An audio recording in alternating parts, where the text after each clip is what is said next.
मेरे प्रिय आत्मन, प्रेम क्या है? जीना और जानना तो आसान है, लेकिन कहना बहुत कठिन है। जैसे कोई मछली से पूछे कि सागर क्या है, तो मछली कह सकती है ये है सागर, ये रहा, चारों तरफ वही है। लेकिन कोई पूछे कि कहो क्या है, बताओ मत, तो बहुत कठिन हो जाएगा मछली को। आदमी के जीवन में भी जो श्रेष्ठ है, सुंदर है और सत्य है, उसे जिया जा सकता है, जाना जा सकता है, हुआ जा सकता है, लेकिन कहना बहुत मुश्किल है। और दुर्घटना और दुर्भाग्य यह है कि जिसमें जिया जाना चाहिए, जिसमें हुआ जाना चाहिए, उसके संबंध में मनुष्य जाति 5-6 हजार वर्ष से केवल बातें कर रही है। प्रेम की बात चल रही है, प्रेम के गीत गाए जा रहे हैं, प्रेम के भजन गाए जा रहे हैं, और प्रेम का मनुष्य के जीवन में कोई स्थान नहीं है। अगर आदमी के भीतर खोजने जाएं तो प्रेम से ज्यादा असत्य शब्द दूसरा नहीं मिलेगा। और जिन लोगों ने प्रेम को असत्य सिद्ध कर दिया है, और जिन्होंने प्रेम की समस्त धाराओं को अवरुद्ध कर दिया है, और बड़ा दुर्भाग्य यह है कि लोग समझते हैं वे ही प्रेम के जन्मदाता भी हैं। धर्म प्रेम की बातें करता है, लेकिन आज तक जिस प्रकार का धर्म मनुष्य जाति के ऊपर दुर्भाग्य की भांति छाया हुआ है, उस धर्म ने ही मनुष्य के जीवन से प्रेम के सारे द्वार बंद कर दिए। और न इस संबंध में पूरब और पश्चिम में कोई फर्क है, न हिंदुस्तान में और न अमेरिका में कोई फर्क है। मनुष्य के जीवन में प्रेम की धारा प्रकट ही नहीं हो पाई, और नहीं हो पाई तो हम दोष देते हैं कि मनुष्य ही बुरा है, इसलिए नहीं प्रकट हो पाई। हम दोष देते हैं कि मन ही जहर है, इसलिए प्रकट नहीं हो पाई। मन जहर नहीं है,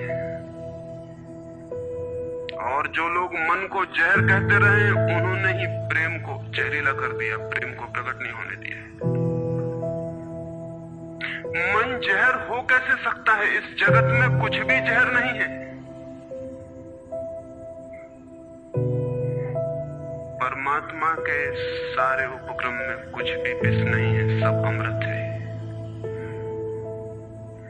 लेकिन आदमी ने सारे अमृत को जहर कर लिया है, और इस जहर करने में शिक्षक, साधु, संत और तथाकथित धार्मिक लोगों का सबसे ज्यादा हाथ है। इस बात को थोड़ा समझ लेना जरूरी है, क्योंकि अगर ये बात दिखाई न पड़े तो मनुष्य के जीवन में कभी भी प्रेम भविष्य में भी नहीं हो सकेगा। क्योंकि जिन कारणों से प्रेम नहीं पैदा हो सका है, उन्हीं कारणों को हम प्रेम प्रकट करने के आधार और कारण बना रहे हैं।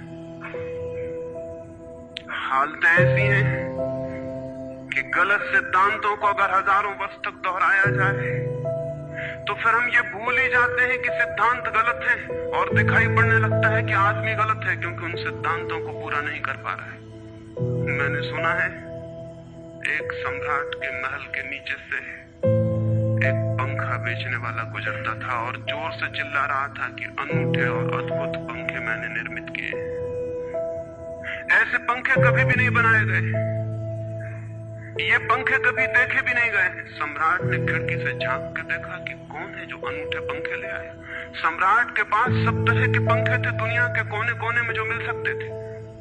और नीचे देखा, गलियारे में खड़ा हुआ एक आदमी, साधारण 2-2 पैसे के पंखे होंगे, और चिल्ला रहा है कि अनूठे, अद्भुत।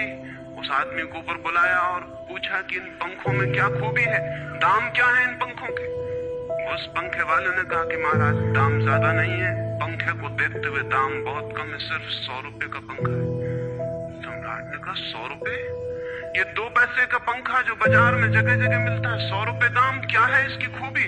उस आदमी ने कहा खूबी ये पंखा 100 वर्ष चलता है, 100 वर्ष के लिए गारंटी है, 100 वर्ष से कम में खराब नहीं होता है। सम्राट ने कहा इसको देख के तो ऐसा लगता है कि सप्ताह भी चल जाए पूरा तो मुश्किल है। धोखा देने की कोशिश कर रहे हो, सरासर बेईमानी, और वो भी सम्राट के सामने। उस आदमी ने कहा आप मुझे भली भांति जानते हैं, इसी गलिहारे में रोज पंखे बेचता हूं, 100 रुपए दाम है इसके, और अगर 100 वर्ष न चले तो जिम्मेदार मैं हूं, रोज तो नीचे मौजूद होता हूं। फिर आप सम्राट हैं, आपको धोखा देके जाऊंगा कहां? वो पंखा खरीद लिया गया। सम्राट को विश्वास तो न था, लेकिन आश्चर्य भी था कि यह आदमी सरासर झूठ बोल रहा है, किस बल पर बोल रहा है। पंखा 100 रुपए में खरीद लिया गया और उससे कहा कि 7वें दिन तुम उपस्थित हो जाना। 2-4 दिन में ही पंखे की डंडी बाहर निकल गई, 7वें दिन तो वो बिल्कुल मुर्दा हो गए। लेकिन सम्राट ने सोचा कि शायद पंखे वाला आएगा नहीं, लेकिन ठीक समय पर 7वें दिन वो पंखे वाला हाजिर हो गया। उसने कहा कहो महाराज। उन्होंने कहा कहना नहीं, ये पंखा पड़ा हुआ है टूटा हुआ, ये 7 दिन में ये गति हो गई, तुम कहते 100 वर्ष चलेगा? पागल हो या धोखेबाज क्या हो? उस आदमी ने कहा कि मालूम होता है आपको पंखा चलना नहीं आता है। पंखा तो 100 वर्ष चलता ही, पंखा तो गारंटीड है। आप पंखा झलते कैसे थे? सम्राट ने कहा और भी सुनो, अब मुझे ये भी सीखना पड़ेगा कि पंखा कैसे किया जाता है। उस आदमी ने कहा कृपा करके बताइए कि इस पंखे की गति 7 दिन में ऐसी कैसे बना दी आपने, किस भांति पंखा किया? सम्राट ने पंखा उठा के करके दिखाया कि इस भांति मैंने पंखा किया। उस आदमी ने कहा समझ गया, बोल इस तरह पंखा नहीं किया जाता। सम्राट ने कहा और क्या रास्ता है पंखा चलने का? उस आदमी ने कहा पंखा पकड़िए सामने और सिर को हिलाइए। पंखा 100 वर्ष चलेगा, आप समाप्त हो जाएंगे लेकिन पंखा बचेगा। पंखा गलत नहीं है, आपके चलने का ढंग गलत है। ये आदमी पैदा हुआ है 5-6 हजार या 10 हजार वर्ष की संस्कृति का, ये आदमी फल है, लेकिन संस्कृति गलत नहीं है, ये आदमी गलत है। आदमी मरता जा रहा है रोज और संस्कृति की दुहाई चलती चली जाती है कि महान संस्कृति, महान धर्म, महान सब कुछ, और उसका ये फल है। आदमी उसी संस्कृति से गुजरा है और ये परिणाम है उसका। लेकिन नहीं, आदमी गलत है और आदमी को बदलना चाहिए अपने को। और कोई कहने की हिम्मत नहीं उठाता कि कहीं ऐसा तो नहीं है कि 10,000 वर्षों में जो संस्कृति और धर्म आदमी को प्रेम से नहीं भर पाए, वो संस्कृति और धर्म गलत हो। और अगर 10,000 वर्षों में आदमी प्रेम से नहीं भर पाया तो आगे कोई संभावना है इसी धर्म और इसी संस्कृति के आधार पर कि आदमी कभी प्रेम से भर जाए? 10,000 वर्षों में जो नहीं हो पाया वो आगे भी 10,000 वर्षों में होने वाला नहीं है, क्योंकि आदमी यही है, कल भी यही होगा। आदमी हमेशा से यही है और हमेशा यही होगा। और संस्कृति और धर्म जिनके हम नारे दिए चले जाते हैं, संतों और महात्माओं की जिनकी दुहाइयां दिए चले जाते हैं, सोचने के लिए हम तैयार नहीं कि कहीं हमारा बुनियादी चिंतन की दिशा ही तो गलत नहीं है। मैं कहना चाहता हूं कि वो गलत है और गलत सबूत है ये आदमी। और क्या सबूत होता है? एक बीज को हम बोएं और फल जहरीले और कड़वे हों तो क्या सब सिद्ध होता है? सिद्ध होता है कि वो बीज जहरीला और कड़वा रहा होगा। हालांकि बीज में पता लगाना मुश्किल है कि उससे जो फल पैदा होंगे वो कड़वे पैदा होंगे। बीज में कुछ खोजबीन नहीं की जा सकती। बीज को तोड़ो फोड़ो, कोई पता नहीं चल सकता कि इससे जो फल पैदा होंगे वो कड़वे होंगे। बीज को वो 100 वर्ष लग जाएंगे, वृक्ष होगा, बड़ा होगा, आकाश में फैलेगा, तब फल आएंगे और तब पता चलेगा कि वे कड़वे हैं। 10,000 वर्ष में संस्कृति और धर्म के जो बीज बोए गए हैं, ये आदमी उसका फल है और ये कड़वा है और घृणा से भरा हुआ है।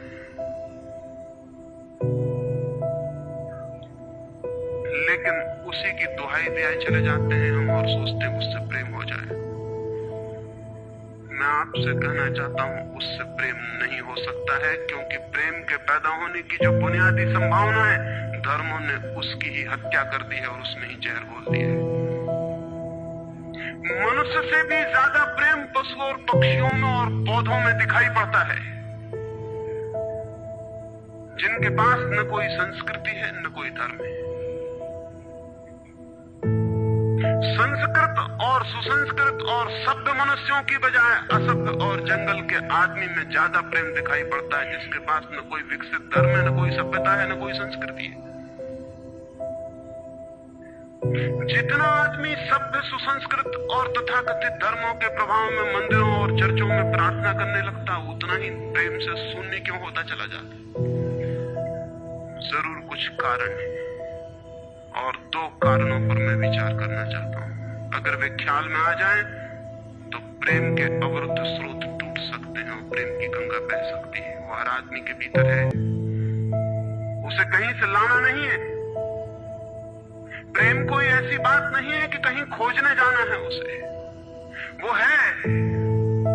वो प्राणों की प्यास है हर एक के भीतर, वो प्राणों की सुगंध है प्रत्येक के भीतर, लेकिन चारों तरफ से परकोटा है उसके और वो प्रकट नहीं हो पाती। सब तरफ पत्थर की दीवार है और वो झरने नहीं फूट पाते। तो प्रेम की खोज और प्रेम की साधना कोई पॉजिटिव, कोई विधायक खोज और साधना नहीं है कि हम जाएं और कहीं प्रेम सीख लें। एक मूर्तिकार एक पत्थर को तोड़ रहा था, कोई देखने गया था कि मूर्ति कैसे बनाई जाती है। उसने देखा कि मूर्ति तो बिल्कुल नहीं बनाई जा रही, सिर्फ छेनी और हथौड़े से पत्थर तोड़ा जा रहा है। तो उस आदमी ने पूछा कि आप क्या कर रहे हैं, मूर्ति नहीं बनाएंगे? मैं तो मूर्ति का बनना देखने आया हूं, आप तो सिर्फ पत्थर तोड़ रहे हैं। उस मूर्तिकार ने कहा कि मूर्ति तो पत्थर के भीतर छिपी है, उसे बनाने की जरूरत नहीं है, सिर्फ उसके ऊपर जो व्यर्थ पत्थर जुड़ा है उसे अलग कर देने की जरूरत है और मूर्ति प्रकट हो जाएगी। मूर्ति बनाई नहीं जाती, मूर्ति सिर्फ आविष्कृत होती है, डिस्कवर होती है, अनावृत होती है, उगाड़ी जाती है। मनुष्य के भीतर प्रेम छिपा है, सिर्फ उगाड़ने की बात है, उसे पैदा करने का सवाल नहीं है, अनावृत करने की बात है। कुछ है जो हमने ऊपर से ओढ़ा हुआ है, जो उसे प्रकट नहीं होने देता।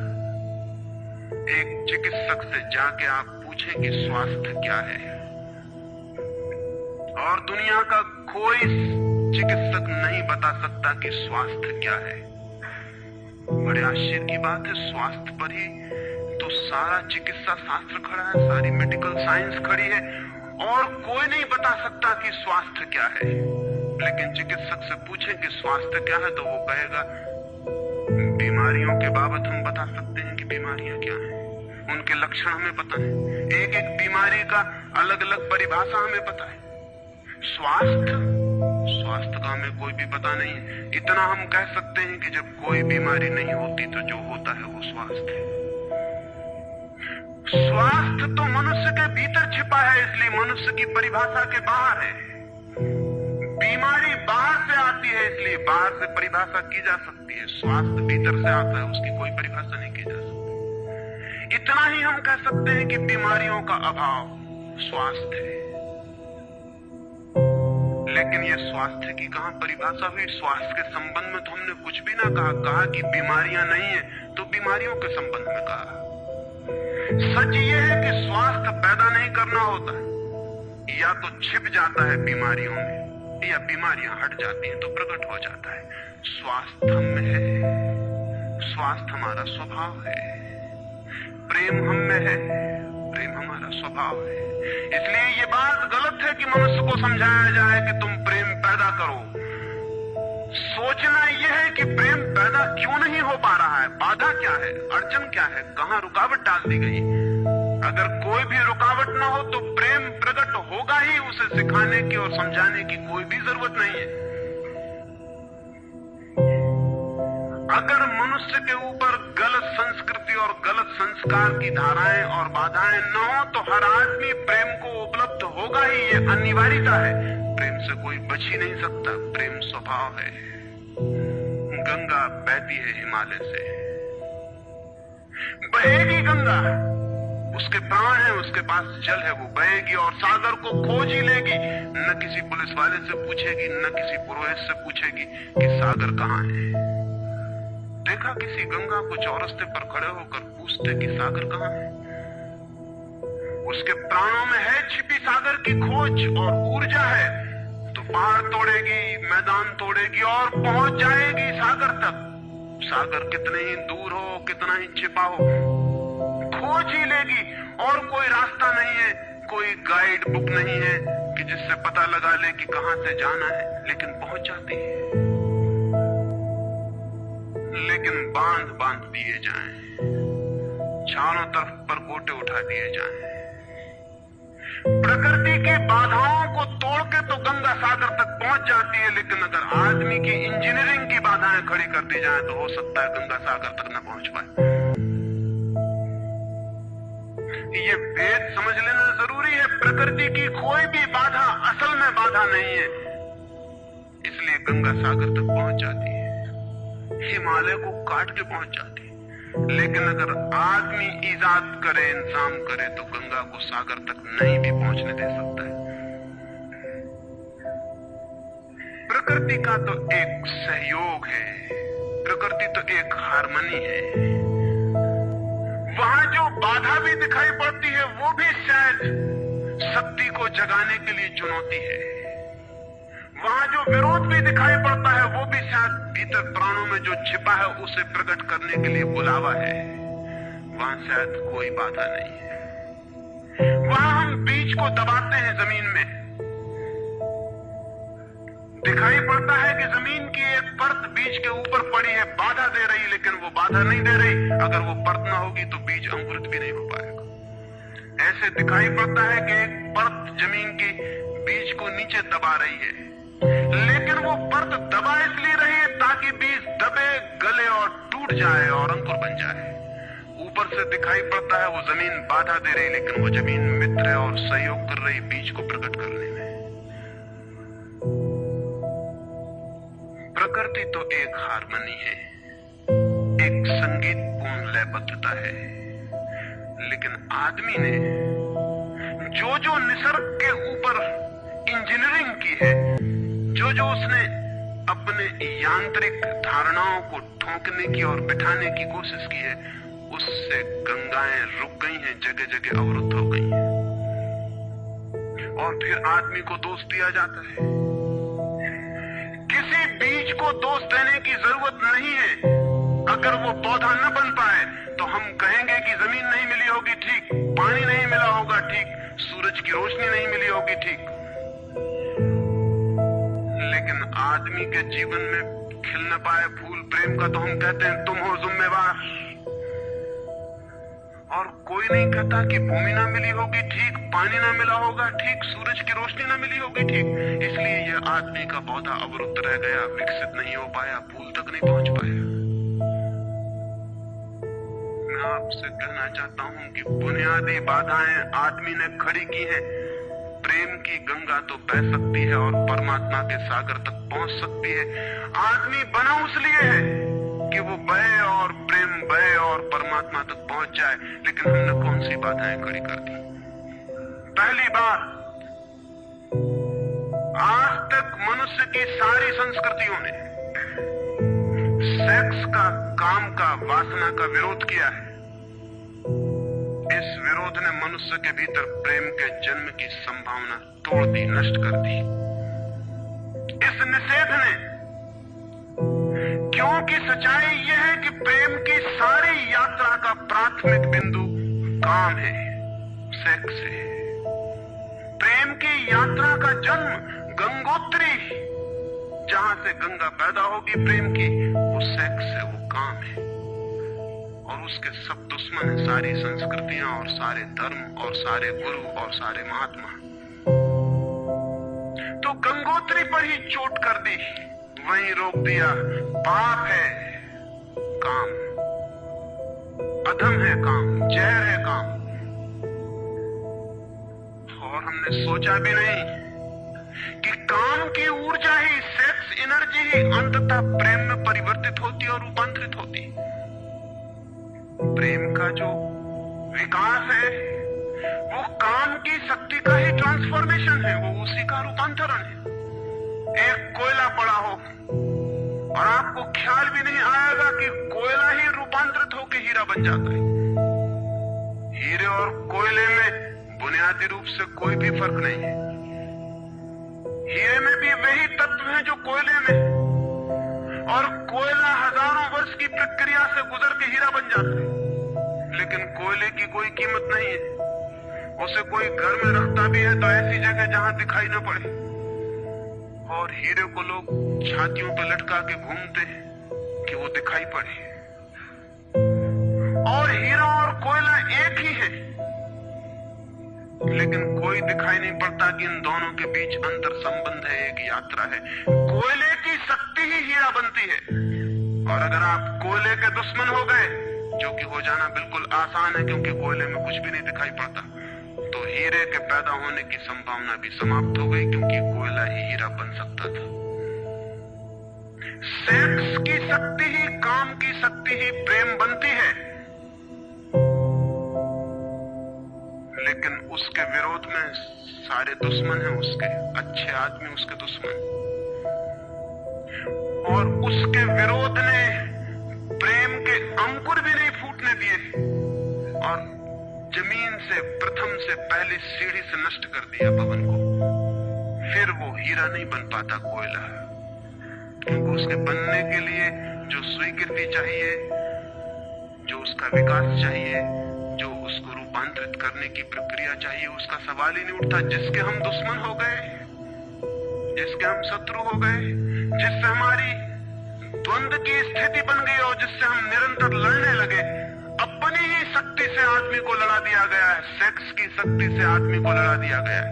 और शिक्षाएं दी जाती हैं कि द्वंद्व छोड़ना चाहिए, कॉन्फ्लिक्ट छोड़नी चाहिए, लड़ना नहीं चाहिए, और सारी शिक्षाएं बुनियाद में सिखा रही हैं कि लड़ो, मन जहर है तो मन से लड़ो, जहर से तो लड़ना पड़ेगा। सेक्स पाप है तो उससे लड़ो, और ऊपर से कहा जा रहा है कि द्वंद्व छोड़ो। जिन शिक्षाओं के आधार पर मनुष्य द्वंद्व से भर रहा है, वही शिक्षाएं दूसरी तरफ कह रही हैं कि द्वंद्व छोड़ो। एक तरफ आदमी को पागल बनाओ और दूसरी तरफ पागल खाने खोलो कि उनका इलाज करना है। एक तरफ कीटाणु फैलाओ बीमारियों के, और फिर अस्पताल खोलो कि बीमारियों का इलाज यहां किया जाता है। एक बात समझ लेनी जरूरी है संबंध में, मनुष्य कभी भी काम से मुक्त नहीं हो सकेगा। काम उसके जीवन का प्राथमिक बिंदु है, उसी से जन्म होता है। परमात्मा ने काम की शक्ति को ही, सेक्स को ही सृष्टि का मूल बिंदु स्वीकार किया है, और परमात्मा जिसे पाप नहीं समझ रहा, महात्मा उसे पाप बता रहे हैं। अगर परमात्मा उसे पाप समझता है तो परमात्मा से बड़ा पापी इस पृथ्वी पर, इस जगत में, इस विश्व में कोई भी नहीं है। फूल खिला हुआ दिखाई पड़ रहा है, कभी सोचा है कि फूल का खिल जाना भी सेक्सुअल एक्ट है? फूल का खिल जाना भी काम की एक घटना है, वासना की एक घटना है। फूल में है क्या उसके खिल जाने में? उसके खिल जाने में कुछ भी नहीं है।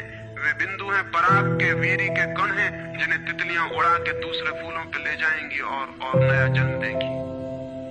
एक मोर नाच रहा है और कवि गीत गा रहे हैं, और संत भी देख के प्रसन्न होंगे, लेकिन उन्हें ख्याल नहीं कि नृत्य एक सेक्सुअल एक्ट है। मोर पुकार रहा है अपनी प्रेयसी को या अपने प्रेमी को, वो नृत्य किसी को रिझाने के लिए। पपीहा गीत गा रहा है, कोयल बोल रही है। एक आदमी जवान हो गया है, एक युवती सुंदर होकर विकसित हो गई है। वो सब की सब सेक्सुअल एनर्जी की अभिव्यक्तियां हैं, वो सब का सब काम का ही रूपांतरण है, वो सब का सब काम की ही अभिव्यक्ति, काम की ही अभिव्यंजना है। सारा जीवन, सारी अभिव्यक्ति, सारी फ्लावरिंग काम की है, और उस काम के खिलाफ संस्कृति और धर्म आदमी के मन में जहर डाल रहे हैं, उससे लड़ाने की कोशिश कर रहे हैं। मौलिक शक्ति से मनुष्य को उलझा दिया है लड़ने के लिए, इसलिए मनुष्य दीनहीन, प्रेम से रिक्त और थोथा और नाकुछ हो गया है। काम से लड़ना नहीं है, काम के साथ मैत्री स्थापित करनी है और काम की धारा को और ऊंचाइयों तक ले जाना है।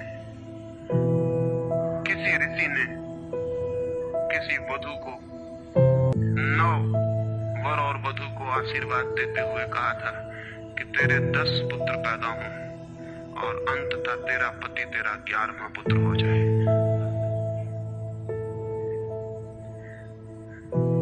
वासना रूपांतरित हो तो पत्नी मां बन सकती है, वासना रूपांतरित हो तो काम प्रेम बन सकता है, लेकिन काम ही प्रेम बनता है। काम की ऊर्जा ही प्रेम की ऊर्जा में विकसित होती है, फलित होती है। लेकिन हमने मनुष्य को भर दिया है काम के विरोध में। इसका परिणाम यह हुआ कि प्रेम तो पैदा नहीं हो सका, क्योंकि वो तो आगे का विकास था, काम की स्वीकृति से आता। प्रेम तो विकसित नहीं हुआ और काम के विरोध में खड़े होने के कारण मनुष्य का चित्त ज्यादा से ज्यादा कामुक और सेक्सुअल होता चला गया। हमारे सारे गीत, हमारी सारी कविताएं, हमारे चित्र, हमारी पेंटिंग्स, हमारे मंदिर, हमारी मूर्तियां सब घूम फिर के सेक्स के आसपास केंद्रित हो गई। हमारा मन ही सेक्स के आसपास केंद्रित हो गया।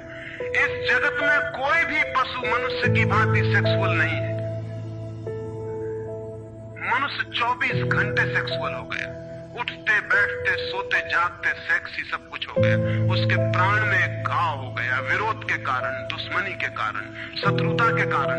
जो जीवन का मूल था उससे मुक्त तो हुआ नहीं जा सकता था, लेकिन उससे लड़ने की चेष्टा में सारा जीवन रुग्ण जरूर हो सकता था, वो रुग्ण हो गया है।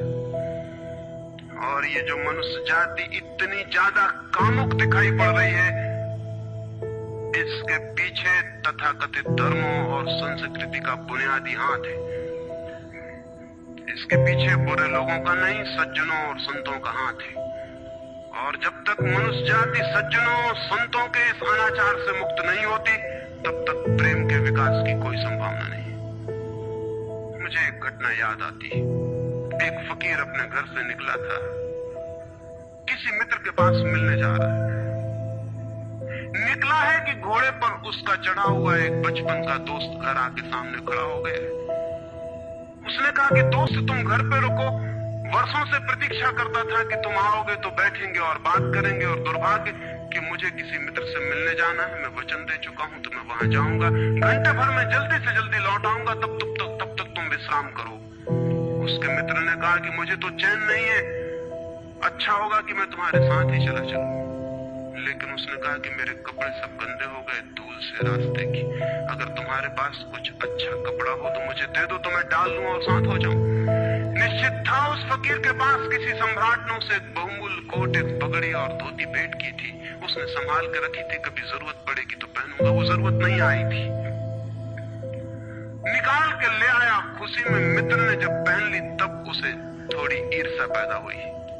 मित्र ने पहन के तो मित्र सम्राट मालूम होने लगा। बहुमूल्य कोट था, पगड़ी थी, धोती थी, शानदार जूते थे, और उसके सामने वो फकीर बिल्कुल ही नौकर चाकर दिनहीन दिखाई पड़ने लगा। उसने सोचा है तो बड़ा मुश्किल हुआ, है तो बड़ा गलत हुआ। जिनके घर में ले जाऊंगा ध्यान इस पर जाएगा, मुझ पर किसी का भी ध्यान जाएगा नहीं। अपने ही कपड़े, और आज अपने ही कपड़ों के कारण मैं दिनहीन हो जाऊंगा। लेकिन बार बार मन को समझाया कि मैं फकीर हूं, आत्मा परमात्मा की बात करने वाला, क्या रखा है कोट में पगड़ी में, छोड़ो, पहने रहने तो कितना फर्क पड़ता है। लेकिन जितना समझाने की कोशिश की कि कोट पगड़ी में क्या रखा है, कोट पगड़ी ही उसके मन में घूमने लगी। मित्र दूसरी बात करने लगा, लेकिन वो भीतर तो ऊपर तो कुछ और दूसरी बातें कर रहा है, लेकिन वहां उसका मन नहीं है, भीतर उसे बस कोट और पगड़ी। रास्ते पर जो भी आदमी देखता है उसको कोई भी नहीं देखता, मित्र की तरफ सबकी आंखें जाती। वो बड़ा मुश्किल में पड़ गया कि तो आज अपनी भूल कर ली, अपने हाथ से भूल कर ली। जिनके घर जाना था वहां पहुंचा, जाके परिचय दिया कि मेरे मित्र हैं, जमाल, बचपन के दोस्त हैं, बहुत प्यारे आदमी हैं। और फिर अचानक अनजाने मुंह से निकल गया कि रह गए कपड़े सो कपड़े मेरे हैं। क्योंकि मित्र भी जिनके घर गए थे वो भी उसके कपड़ों को देख रहे थे, और भीतर उसके चल रहा था कोट पगड़ी, मेरी कोट पगड़ी, और उन्हीं की वजह से मैं परेशान हो रहा हूं। निकल गया मुंह से कि रह गए कपड़े मेरे। मित्र भी हैरान हुआ, घर के लोग भी हैरान हुए कि क्या पागलपन की बात है। ख्याल उसको भी आया बोल जाने के बाद, तब पछताया कि तो भूल हो गई। पछताया तो और दबाया अपने मन को, बाहर निकल के क्षमा मांगने लगा कि क्षमा कर दो, बड़ी गलती हो गई। मित्र ने कहा मैं तो हैरान हुआ कि तुमसे निकल कैसे गया। उसने कहा कि कुछ नहीं, सिर्फ जबान की चूक हो गई। हालांकि जबान की चूक कभी भी नहीं होती है, भीतर कुछ चलता होता है तो कभी कभी बेमौके जबान से निकल जाता है, चूक कभी नहीं होती है। माफ कर दो, भूल हो गई। कैसे ये ख्याल आ गया कुछ समझ में नहीं आता, हालांकि पूरी तरह समझ में आ रहा था कि ख्याल कैसे आया। दूसरे मित्र के घर गए। अब वो तय करता रहा रास्ते में कि अब चाहे कुछ भी हो जाए, ये नहीं कहना है कि कपड़े मेरे हैं। पक्का कर लेना है अपने मन को। घर के द्वार पर उसने जाके बिल्कुल दृढ़ संकल्प कर लिया कि ये बात नहीं उठानी कि कपड़े मेरे हैं। लेकिन उस पागल को पता नहीं कि जितना वो दृढ़ संकल्प कर रहा है इस बात का, वो दृढ़ संकल्प बता रहा है इस बात को कि उतने ही जोर से उसके भीतर ये भावना घर कर रही कि कपड़े मेरे। आखिर दृढ़ संकल्प किया क्यों जाता है? एक आदमी कहता है कि मैं ब्रह्मचर्य का दृढ़ व्रत लेता हूँ, उसका मतलब है उसके भीतर कामुकता दृढ़ता से धक्के मार रही है, नहीं तो और कारण क्या है? एक आदमी कहता है कि मैं कसम खाता हूँ कि आज से कम खाना खाऊंगा, उसका मतलब ये है कि कसम खानी पड़ रही, ज्यादा खाने का मन है उसका। और तब अनिवार्य रूप में द्वंद पैदा होता है। जिससे हम लड़ना चाहते हैं वही हमारी कमजोरी है, और तब द्वंद पैदा हो जाना स्वाभाविक है। वो लड़ता हुआ दरवाजे के भीतर गया, संभल संभल के बोला कि मेरे मित्र हैं, लेकिन जब वो बोल रहा है तब उसको कोई नहीं देख रहा, उसके मित्र को उस घर के लोग देख रहे हैं। तब फिर उसे ख्याल आया कि मेरा कोट, मेरी पगड़ी। उसने कहा कि दृढ़ता से कसम खाई, इसकी बात नहीं उठानी। मेरा क्या है कपड़ा लत्ता? कपड़े लत्ते किसी के होते हैं, ये तो सब संसार है, ये तो सब माया है। लेकिन ये सब समझा रहा है, लेकिन असलियत तो बाहर से भीतर, भीतर से बाहर हो रही। समझाया कि मेरे मित्र हैं, बचपन के दोस्त हैं, बहुत प्यारे आदमी हैं, रह गए कपड़े, कपड़े उन्हीं के हैं, मेरे नहीं है। पर घर के लोगों को ख्याल आया कि कपड़े उन्हीं के हैं, मेरे नहीं है। आज तक ऐसा परिचय कभी देखा नहीं गया था। बाहर निकल के क्षमा मांगने लगा कि बड़ी भूल हुई जा रही, मैं क्या करूं क्या ना करूं, ये क्या हो गया है मुझे। आज तक मेरी जिंदगी में कपड़ों ने इस तरह से मुझे नहीं पकड़ा था, किसी को नहीं पकड़ा। लेकिन अगर तरकीब उपयोग में करें तो कपड़े पकड़ ले सकते हैं। मित्र ने कहा मैं जाता नहीं तुम्हारे साथ, पर वो हाथ जोड़ने लगा कि नहीं ऐसा मत करो, जीवन भर के लिए दुख रह जाएगा कि मैंने क्या दुर्व्यवहार किया। अब मैं कसम खा के कहता हूं कि कपड़ों की बात ही नहीं उठानी। मैं बिल्कुल भगवान की कसम खाता हूं कि कपड़ों की बात नहीं उठानी। और कसम खाने वालों से हमेशा सावधान रहना जरूरी है, क्योंकि जो भी कसम खाता है उसके भीतर उस कसम से भी मजबूत कोई बैठा है जिसके खिलाफ वो कसम खा रहा है। और वो जो भीतर बैठा है वो ज्यादा भीतर है, कसम ऊपर है और बाहर है। कसम चेतन मन से खाई गई है और जो भीतर बैठा है वो अचेतन की परतों तक समाया हुआ है। अगर मन के 10 हिस्से कर दें तो कसम एक हिस्से ने खाई है, 9 हिस्से उल्टा भीतर खड़ा हुआ है। ब्रह्मचर्य की कसमें एक हिस्सा खा रहा है मन का, और 9 हिस्सा परमात्मा की दुहाई दे रहा है। वो जो परमात्मा ने बनाया वो उसके लिए कहा चला जा रहा है, कहे चला जा रहा है। गए तीसरे मित्र के घर, अब उसने बिल्कुल ही अपनी सांसों तक पे संयम कर रखा है। संयमी आदमी बड़े खतरनाक होते हैं, क्योंकि उनके भीतर ज्वालामुखी उबल रहा है और ऊपर से वो संयम साधे हुए हैं। और इस बात को स्मरण रखना कि जिस चीज को साधना पड़ता है, साधने में इतना श्रम लग जाता है कि साधना पूरे वक्त हो नहीं सकती, फिर शिथिल होना पड़ेगा, विश्राम करना पड़ेगा। अगर मैं जोर से मुट्ठी बांध लूं तो कितनी देर बांधे रख सकता हूं? 24 घंटे। जितने जोर से बांधूंगा उतने ही जल्दी थक जाऊंगा और मुट्ठी खुल जाएगी। जिस चीज में भी श्रम करना पड़ता है, जितना ज्यादा श्रम करना पड़ता है उतने जल्दी थकान आ जाती, शक्ति खत्म हो जाती और उल्टा होना शुरू हो जाता। मुट्ठी बांधी जितने जोर से उतने ही जल्दी मुट्ठी खुल जाएगी। मुट्ठी खुली रखी जा सकती है 24 घंटे, लेकिन बांध के नहीं रखी जा सकती है। जिस काम में श्रम पड़ता है उस काम को आप जीवन नहीं बना सकते, कभी सहज नहीं हो सकता वो काम। श्रम पड़ेगा, फिर विश्राम का वक्त आएगा ही। इसलिए जितना सदा हुआ संत होता है उतना ही खतरनाक आदमी होता है, क्योंकि उसका विश्राम का वक्त आएगा। 24 घंटे में घंटे भर को उसे शिथिल होना पड़ेगा, उसी बीच दुनिया भर के पाप उसके भीतर खड़े हो जाएंगे, नरक सामने आ जाएगा। तो उसने बिल्कुल ही अपने को सांस सांस रोक लिया और कहा कि अब कसम खाता हूं कि इन कपड़ों की बात ही नहीं उठानी। लेकिन आप सोच लें उसकी हालत, अगर आप थोड़े बहुत भी धार्मिक आदमी होंगे तो आपको अपने अनुभव से भी पता चल सकता है कि उसकी क्या हालत हुई होगी। अगर आपने कसम खाई हो, व्रत लिए हो, संकल्प साधे हो, तो आपको भली भांति पता होगा कि भीतर क्या हालत हो जाती है। भीतर गया, उसके माथे से पसीना चू रहा है, इतना श्रम पड़ रहा है। मित्र डरा हुआ है उसके पसीने को देखकर कि वो उसकी सब नसें खिंची हुई हैं। वो बोल रहा है एक एक शब्द कि मेरे मित्र हैं, बड़े पुराने दोस्त हैं, बहुत अच्छे आदमी हैं। और एक क्षण को वो रुका, जैसे भीतर से कोई जोर का धक्का आया हो और सब बह गया, बाढ़ आ गई और सब बह गया। और उसने कह दिया, रह गए कपड़े की बात, तो मैंने कसम खा ली है कि कपड़े की बात ही नहीं करनी।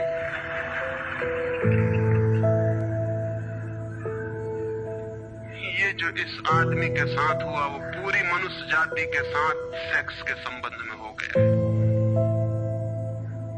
सेक्स को ऑब्सेशन बना दिया, सेक्स को रोग बना दिया, घाव बना दिया और सब विषाक्त कर दिया, सब विषाक्त कर दिया। छोटे छोटे बच्चों को समझाया जा रहा कि सेक्स पाप है, लड़कियों को समझाया जा रहा, लड़कों को समझाया जा रहा कि सेक्स पाप है। फिर ये लड़की जवान होगी, ये लड़का जवान होगा, इनकी शादियां होंगी और सेक्स की दुनिया शुरू होगी और इन दोनों के भीतर ये भाव है कि ये पाप है। और फिर कहा जाएगा स्त्री को कि पति को परमात्मा मान। जो पाप में ले जा रहा उसको परमात्मा कैसे माना जा सकता है? ये कैसे संभव है कि जो पाप में घसीट रहा है वो परमात्मा हो? और उस लड़के को कहा जाएगा, उस युवक को कहा जाएगा कि तेरी पत्नी है, तेरी साथनी है, तेरी संगी है। लेकिन जो नरक में ले जा रही, शास्त्रों में लिखा कि स्त्री नरक का द्वार है। ये नरक का द्वार, संगी और साथनी, ये मेरा आधा अंग, ये नरक की तरफ जाता हुआ आधा अंग मेरा, ये इसके साथ कौन सा सामंजस्य बन सकता है? सारे दुनिया का दाम्पत्य जीवन नष्ट किया है इस शिक्षा ने। और जब दंपति का जीवन नष्ट हो जाए तो प्रेम की कोई संभावना नहीं रही, क्योंकि जब पति और पत्नी प्रेम न कर सके एक दूसरे को, जो कि अत्यंत सहज और नैसर्गिक प्रेम है, तो फिर कौन और किसको प्रेम कर सकेगा? इस प्रेम को बढ़ाया जा सकता है कि पत्नी और पति का प्रेम इतना विकसित हो, इतना उदात्त हो, इतना ऊंचा बने कि धीरे धीरे बांध तोड़ दे और दूसरों तक फैल जाए। ये हो सकता है, लेकिन इसको समाप्त ही कर दिया जाए, तोड़ ही दिया जाए, विषाक्त कर दिया जाए तो फैलेगा क्या, बढ़ेगा क्या? रामानुज एक गांव में ठहरे थे और एक आदमी ने आके कहा कि मुझे परमात्मा को पाना है। तो उन्होंने कहा कि तूने कभी किसी को प्रेम किया है? उस आदमी ने कहा, इस झंझट में मैं कभी पड़ा ही नहीं, प्रेम वगैरह की झंझट मैंने की, मुझे तो परमात्मा को खोजना है। रामानुज ने कहा, तूने कभी झंझट ही नहीं की प्रेम की? उसने कहा, मैं बिल्कुल सच कहता हूं आपसे। और बेचारा ठीक ही कह रहा था, क्योंकि धर्म की दुनिया में प्रेम एक डिस्क्वालिफिकेशन, एक अयोग्यता है। तो उसने सोचा कि अगर मैं कहूं किसी को प्रेम किया तो वो कहेंगे भी प्रेम प्रेम छोड़, ये राग माग छोड़, अभी अगर पहले इन सबको छोड़ के आ तब इधर आना। तो उस बेचारे ने किया भी हो तो वो कहता गया कि मैंने नहीं किया, नहीं किया। ऐसा कौन आदमी होगा जिसने थोड़ा बहुत प्रेम नहीं किया हो? रामानुज ने तीसरी बार पूछा कि तू कुछ तो बता, थोड़ा बहुत भी, कभी भी किसी को? उसने कहा, माफ करिए, आप क्यों बात बात वही बात पूछे चले जा रहे हैं? मैंने प्रेम की तरफ आंख उठा के नहीं देखा, मुझे तो परमात्मा को खोजना है। तो रामानुज ने कहा, मुझे क्षमा कर, तू कहीं और खोज, क्योंकि मेरा अनुभव यह है कि अगर तूने किसी को प्रेम किया हो तो उस प्रेम को फिर इतना बड़ा जरूर किया जा सकता है कि वो परमात्मा तक पहुंच जाए। लेकिन अगर तूने प्रेम ही नहीं किया तो तेरे पास कुछ है ही नहीं जिसको बड़ा किया जा सके। बीज ही नहीं है तेरे पास जो वृक्ष बन सके। तो तू जा कहीं और पूछ। और जब पति और पत्नी में प्रेम ना हो, जिस पत्नी ने अपने पति को प्रेम ना किया हो और जिस पति ने अपनी पत्नी को प्रेम ना किया हो, वे बेटों को, बच्चों को प्रेम कर सकते हैं तो आप गलती में हैं। पत्नी उसी मात्रा में बेटे को प्रेम करेगी जिस मात्रा में उसने अपने पति को प्रेम किया है, क्योंकि ये बेटा पति का ही फल है, उसका ही प्रतिफलन है, उसका ही रिफ्लेक्शन है।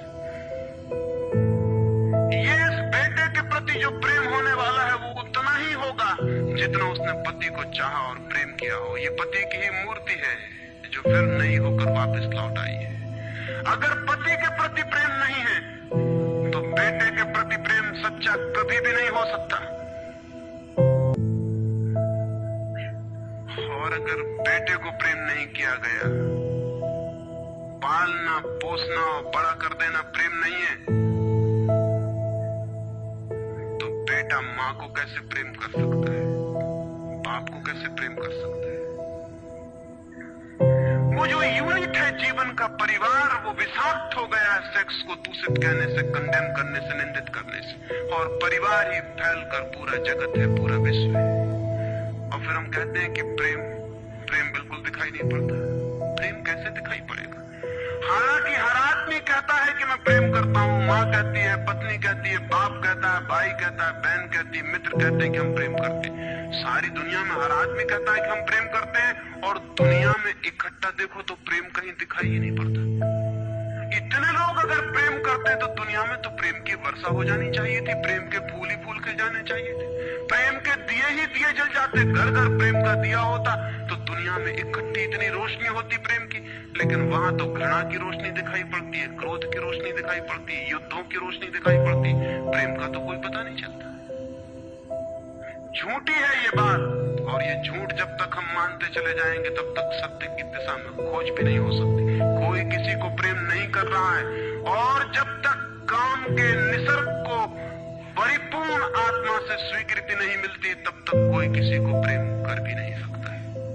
मैं आपसे कहना चाहता हूं कि काम दिव्य है, डिवाइन है। सेक्स की शक्ति परमात्मा की शक्ति है, ईश्वर की शक्ति है। इसीलिए तो उससे ऊर्जा पैदा होती है और नया जीवन विकसित होता है। वही तो सबसे रहस्यपूर्ण शक्ति है, वही तो सबसे ज्यादा मिस्टीरियस फोर्स है। उससे दुश्मनी छोड़ दें। अगर आप चाहते हैं कि कभी आपके जीवन में प्रेम की वर्षा हो जाए, उससे दुश्मनी छोड़ दें, उसे आनंद से स्वीकार करें, उसकी पवित्रता को स्वीकार करें, उसकी धन्यता को स्वीकार करें, और खोजें उसमें और गहरे, तो आप हैरान हो जाएंगे। जितनी पवित्रता से काम की स्वीकृति होगी उतना ही काम पवित्र होता चला जाता है, और जितनी अपवित्रता और पाप की दृष्टि से काम से विरोध होगा, काम उतना ही पापपूर्ण और कुरूप होता चला जाता है। जब कोई अपनी पत्नी के पास ऐसे जाए जैसे कोई मंदिर के पास जाता है, जब कोई पत्नी अपने पति के पास ऐसे जाए जैसे सच में कोई परमात्मा के पास जाता है, क्योंकि जब दो प्रेमी काम से निकट आते हैं, जब वे संभोग से गुजरते हैं, तब सच में ही वे परमात्मा के मंदिर के निकट से गुजर रहे हैं। वही परमात्मा काम कर रहा है उनकी उस निकटता में, वही परमात्मा की सृजन शक्ति काम कर रही है।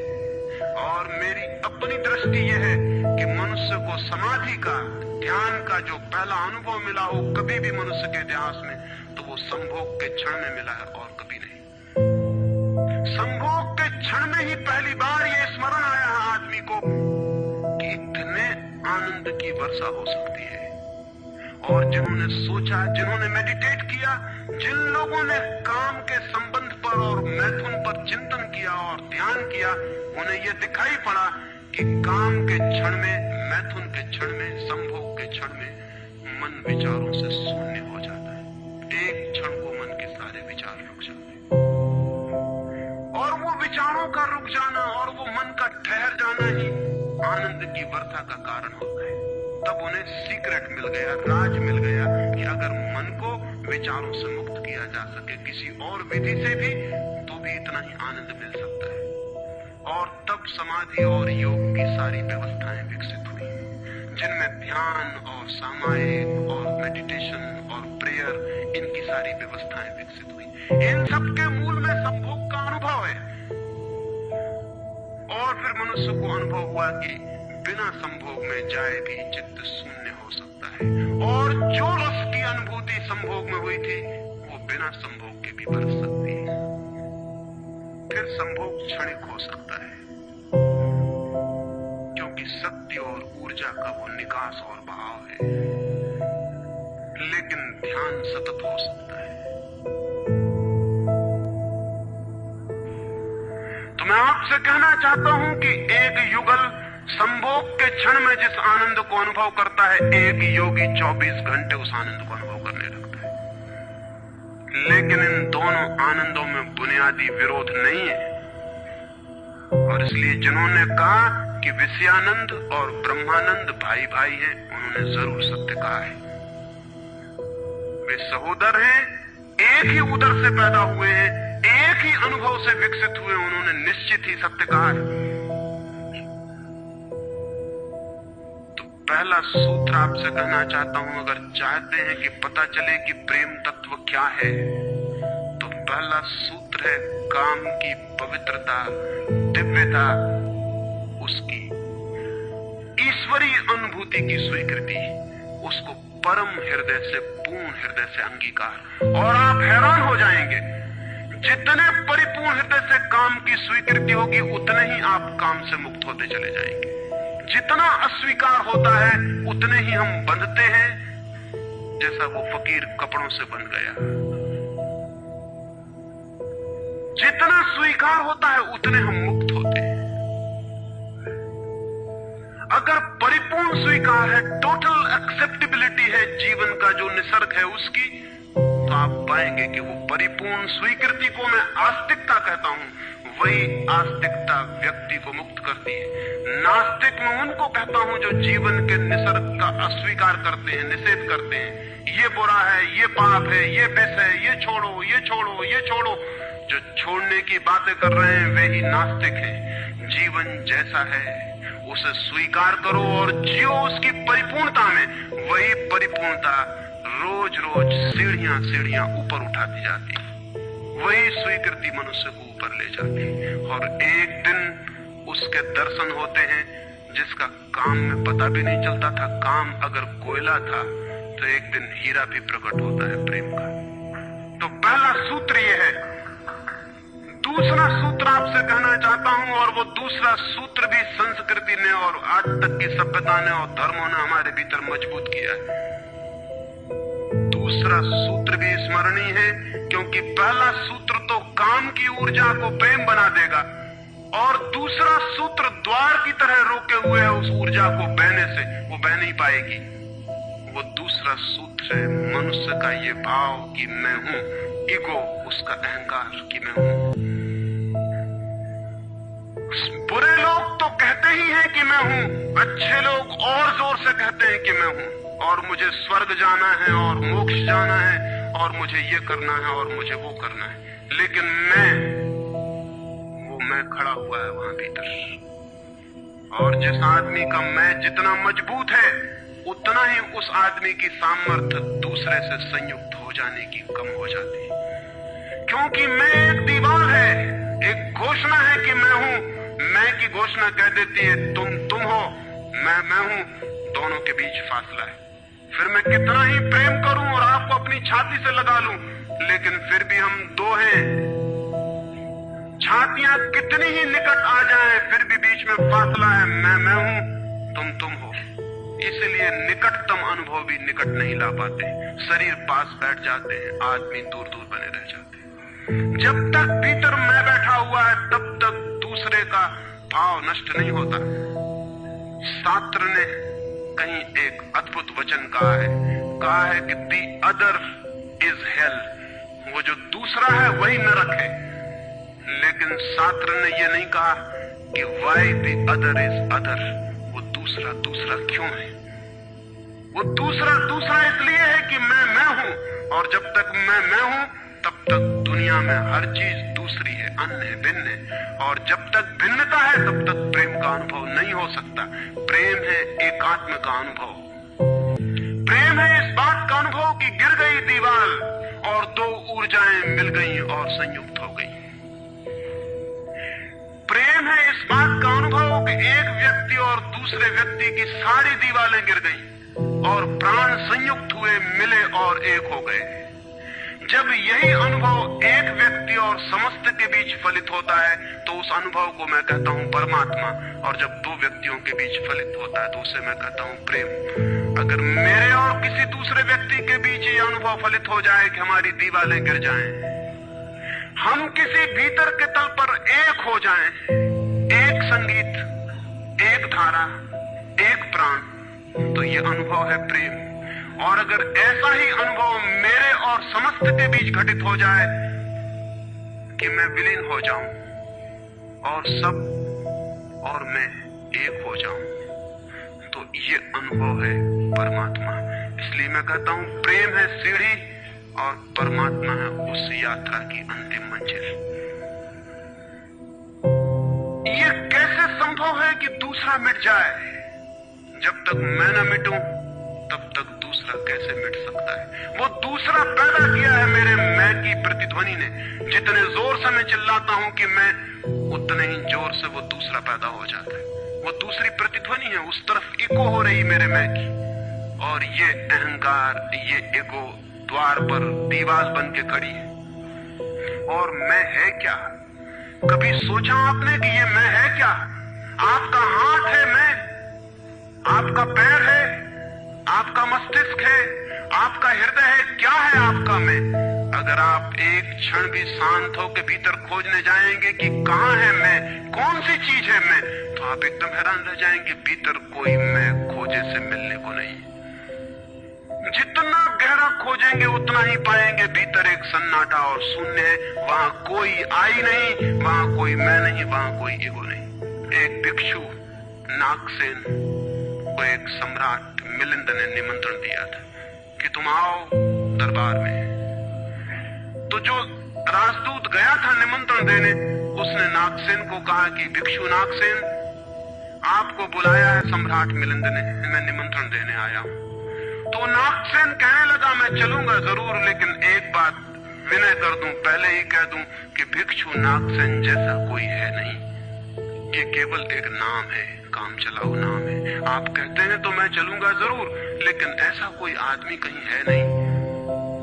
राजदूत ने जाके सम्राट को कह दिया कि बड़ा अजीब आदमी है वो कहने लगा कि मैं चलूंगा जरूर, लेकिन ध्यान रहे कि भिक्षु नागसेन जैसा कहीं कोई है नहीं, ये केवल एक काम चलाओ नाम है।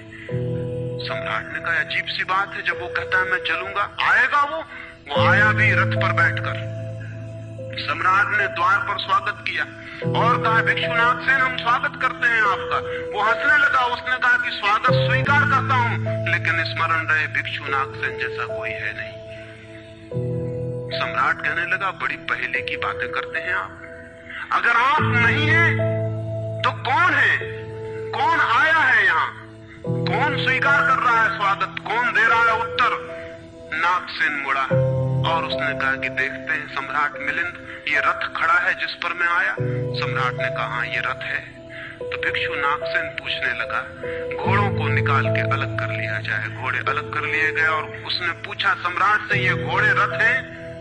सम्राट ने कहा घोड़े कैसे रथ हो सकते हैं? घोड़े अलग कर दिए गए। सामने के डंडे जिनसे घोड़े बंधे थे खिंचवा लिए गए। उसने पूछा कि ये रथ है?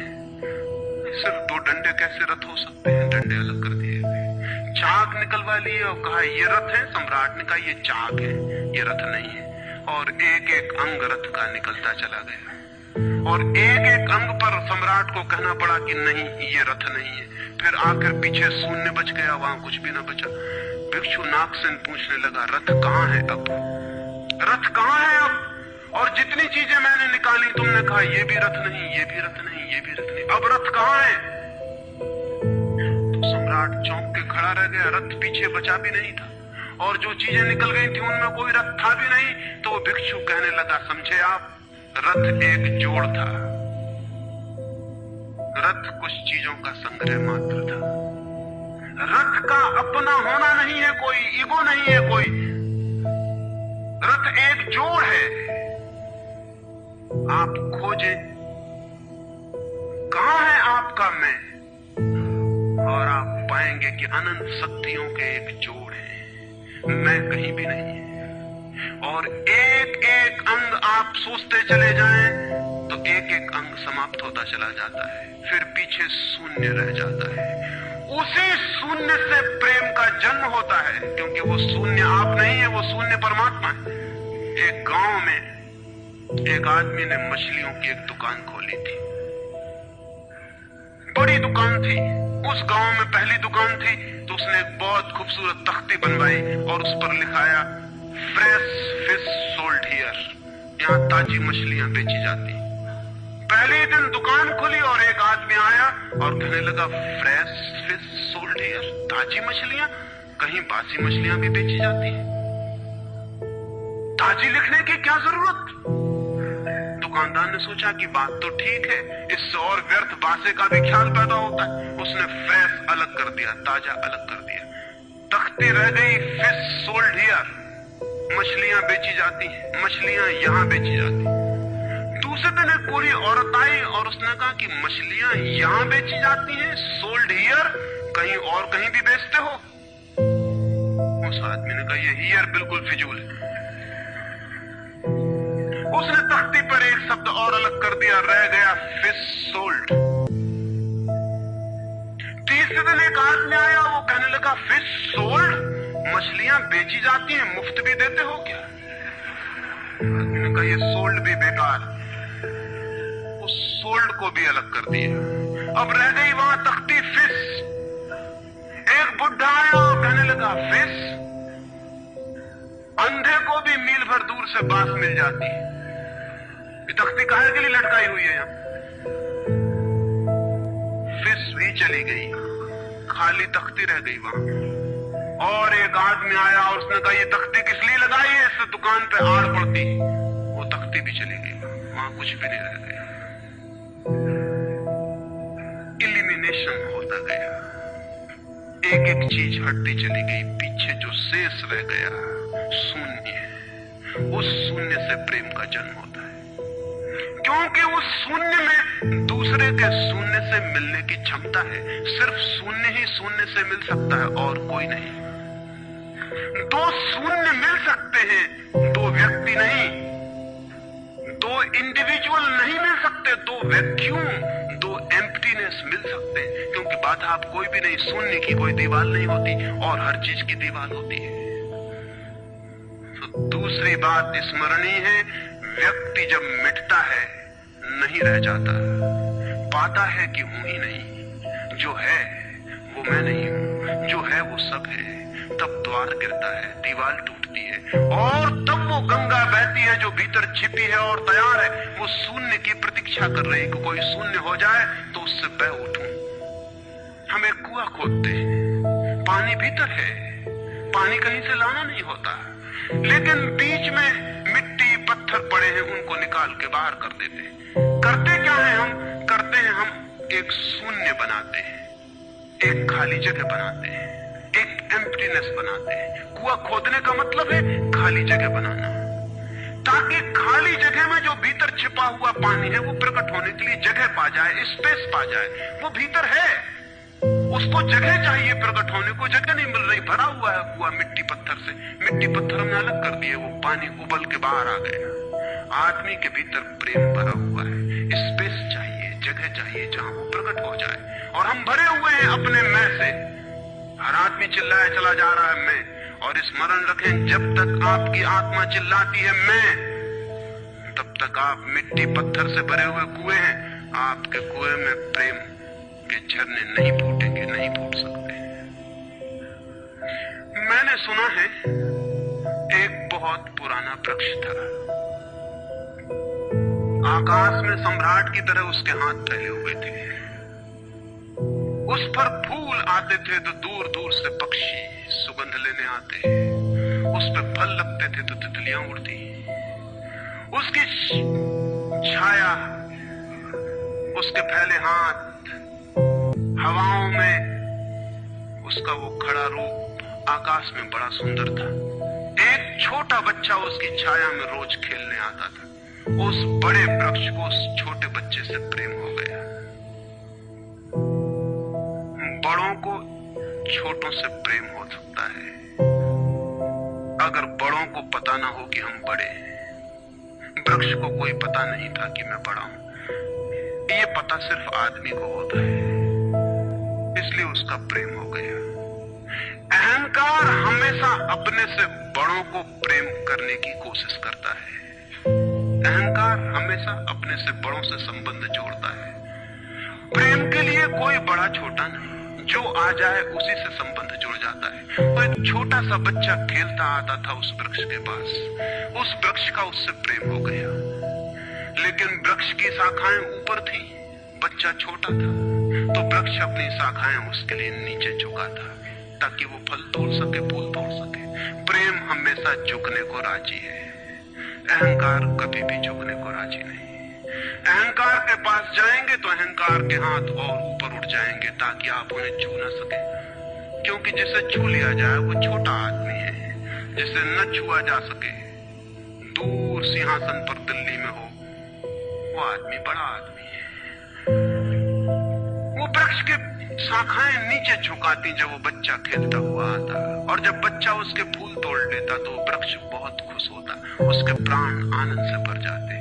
प्रेम जब भी कुछ दे पाता है तब खुश हो जाता है, अहंकार जब भी कुछ ले पाता है तभी खुश होता है। फिर वो बच्चा बड़ा होने लगा, वो कभी उसकी छाया में सोता है, कभी उसके फल खाता है, कभी उसके फूलों का ताज बना के पहनता और जंगल का सम्राट हो जाता है। प्रेम के फूल जिसके पास भी बरसते हैं वही सम्राट हो जाता है, और जहां भी अहंकार गिरता है वहीं सब अंधकार हो जाता है, आदमी दीन और दरिद्र हो जाता है। वो लड़का फूलों का ताज पहनता और नाचता, और वृक्ष बहुत खुश होता, उसके प्राण आनंद से भर जाते, हवाएं सनसनाती और वो गीत गाता है। फिर लड़का और बड़ा हुआ, वो वृक्ष के ऊपर भी चढ़ने लगा, वो उसकी शाखाओं से झूलने भी लगा, वो उसकी शाखाओं पर विश्राम भी करता, और वृक्ष बहुत आनंदित होता। प्रेम आनंदित होता है जब प्रेम किसी के लिए छाया बन जाता है। अहंकार आनंदित होता है जब किसी की छाया छीन लेता है। लेकिन लड़का बड़ा होता चला गया, दिन बढ़ते चले गए। जब लड़का बड़ा हो गया तो उसे और दूसरे काम भी दुनिया में आ गए, महत्वाकांक्षाएं आ गई, उसे परीक्षाएं पास करनी थी, उसे मित्रों को जीतना था। वो फिर कभी कभी आता, कभी नहीं भी आता, लेकिन वृक्ष उसकी प्रतीक्षा करता कि वो आए, वो आए। उसके सारे प्राण पुकारते कि आओ आओ। प्रेम निरंतर प्रतीक्षा करता है कि आओ आओ। प्रेम एक प्रतीक्षा है, एक अवेटिंग है, लेकिन वो कभी आता कभी नहीं आता तो वृक्ष उदास हो जाता है। प्रेम की एक ही उदासी है, जब वो बांट नहीं पाता तो उदास हो जाता है, जब वो दे नहीं पाता तो उदास हो जाता है। और प्रेम की एक ही धन्यता है कि जब वो बांट देता है, लुटा देता है तो आनंदित हो जाता है। फिर लड़का और बड़ा होता चला गया और वृक्ष के पास आने के दिन कम होते चले गए। जो आदमी जितना बड़ा होता चला जाता है महत्वाकांक्षा के जगत में, प्रेम के निकट आने की सुविधा उतनी ही कम होती चली जाती है। उस लड़के की एम्बिशन, महत्वाकांक्षा बढ़ रही थी, कहां वृक्ष, कहां जाना। फिर एक दिन वहां से निकलता था तो वृक्ष ने उसे कहा, सुनो। हवाओं में उसकी आवाज गूंजी कि सुनो, तुम आते नहीं, मैं प्रतीक्षा करता हूं, मैं तुम्हारे लिए प्रतीक्षा राह करता हूं, राह देखता हूं, बाट जोता हूं। उस लड़के ने कहा, क्या है तुम्हारे पास जो मैं आऊं? मुझे रुपए चाहिए। हमेशा अहंकार पूछता है कि क्या है तुम्हारे पास जो मैं आऊं। अहंकार मांगता है कि कुछ हो तो मैं आऊं, न कुछ हो तो आने की कोई जरूरत नहीं। अहंकार एक प्रयोजन है, एक पर्पस है। प्रयोजन पूरा होता हो तो मैं आऊं, अगर कोई प्रयोजन न हो तो आने की जरूरत क्या है। और प्रेम निष्प्रयोजन है, प्रेम का कोई प्रयोजन नहीं। प्रेम अपने में ही अपना प्रयोजन है, वो बिल्कुल पर्पसलेस है। वृक्ष तो चौंक गया, उसने कहा कि तुम तभी आओगे जब मैं कुछ तुम्हें दे सकूं। मैं तुम्हें सब दे सकता हूं, क्योंकि प्रेम कुछ भी रोकना नहीं चाहता। जो रोक ले वो प्रेम नहीं है। अहंकार रोकता है, प्रेम तो बेशर्त दे देता है। लेकिन रुपए मेरे पास नहीं है, ये रुपए तो सिर्फ आदमी की इजाजत है, वृक्षों ने ये बीमारी नहीं पाली है। उस वृक्ष ने कहा, इसलिए तो हम इतने आनंदित होते हैं, इतने फूल खिलते हैं, इतने फल लगते हैं, इतनी बड़ी छाया होती है, हम इतना नाचते हैं आकाश में, हम इतने गीत गाते हैं, पक्षी हम पर आते हैं और संगीत का कलरव करते हैं, क्योंकि हमारे पास रुपए नहीं है। जिस दिन हमारे पास भी रुपए हो जाएंगे, हम भी आदमी जैसे दीन मंदिरों में बैठ के सुनेंगे कि शांति कैसे पाई जाए, प्रेम कैसे पाया जाए। नहीं, हमारे पास रुपए नहीं है। तो उसने कहा फिर मैं क्या हूं तुम्हारे पास? जहां रुपए हैं मुझे वहां जाना पड़ेगा, मुझे रुपयों की जरूरत है।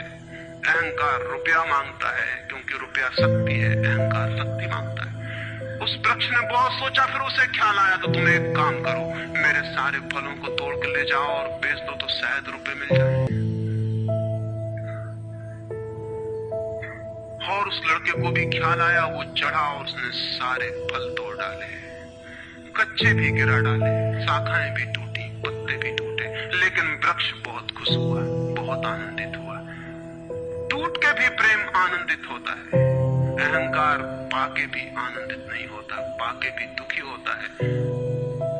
और वो लड़के ने तो धन्यवाद भी नहीं दिया पीछे लौटकर, लेकिन उस वृक्ष को पता भी नहीं चला, उसे तो धन्यवाद मिल गया इसी में कि उसने उसके प्रेम को स्वीकार किया और उसके फलों को ले गया और बाजार में बेचा। लेकिन फिर वो बहुत दिनों तक नहीं आया। उसके पास रुपए थे और रुपयों से रुपए पैदा करने की वो कोशिश में लग गया, तो वो भूल गए। वर्ष बीत गए और वृक्ष उदास है और उसके प्राणों में रस बह रहा है कि वो आए उसका प्रेमी और उसके रस को ले जाए, जैसे किसी माँ के स्तन में दूध भरा हो और उसका बेटा खो गया और उसके सारे प्राण तड़प रहे हो कि उसका बेटा कहाँ है, जिसे वो खोजे, जो उसे हल्का कर दे, निर्भर कर दे। ऐसे वो वृक्ष के प्राण पीड़ित होने लगे कि वो आए आए आए, उसकी सारी आवाज यही गूंजने लगी कि आओ। बहुत दिनों बाद वो आया, वो लड़का तो प्रौढ़ हो गया था। वृक्ष ने उससे कहा कि आओ मेरे पास, मेरे आलिंगन में आओ। उसने कहा छोड़ो ये बकवास, ये बचपन की बातें हैं। अहंकार प्रेम को पागलपन समझता है, बचपन की बातें समझता है।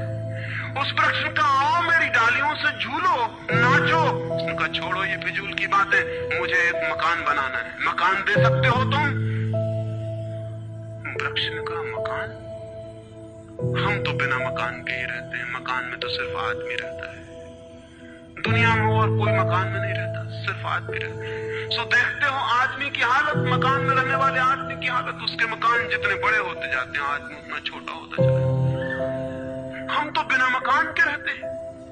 लेकिन एक बात हो सकती है कि तुम मेरी शाखाओं को काट के ले जाओ तो शायद तुम मकान बना लो। और वो प्रौढ़ कुल्हाड़ी लेकर आ गया और उसने उस वृक्ष की शाखाएं काट डाली। वृक्ष एक ठूंठ रह गया नंगा, लेकिन वृक्ष बहुत आनंदित था। प्रेम सदा आनंदित है, चाहे उसके अंग भी कट जाए, लेकिन कोई ले जाए, कोई ले जाए, कोई बांट ले, कोई सम्मिलित हो जाए, साझेदार हो जाए। और उस लड़के ने तो पीछे लौट के भी नहीं देखा, उसने मकान बना लिया।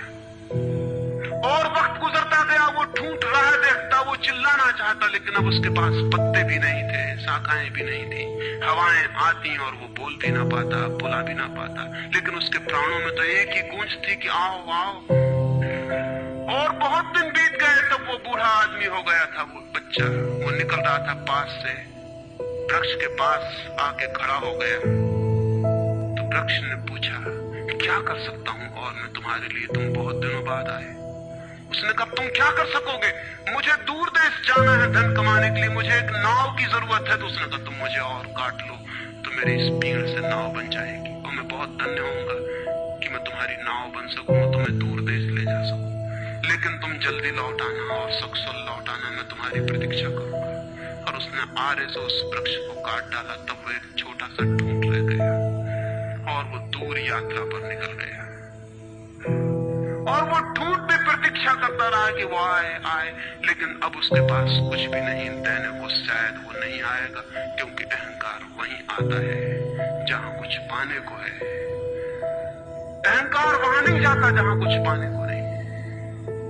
मैं उस ठूंठ के पास एक रात मेहमान हुआ था, तो वो ठूंठ मुझसे बोला कि वो मेरा मित्र अब तक नहीं आया और मुझे बड़ी पीड़ा होती, कहीं नाव डूब ना गई हो, कहीं वो भटक ना गया हो, कहीं किसी दूसरे किनारे पर विदेश में कहीं भूल ना गया हो, कहीं वो डूब ना गया हो, कहीं वो समाप्त ना हो गया हो।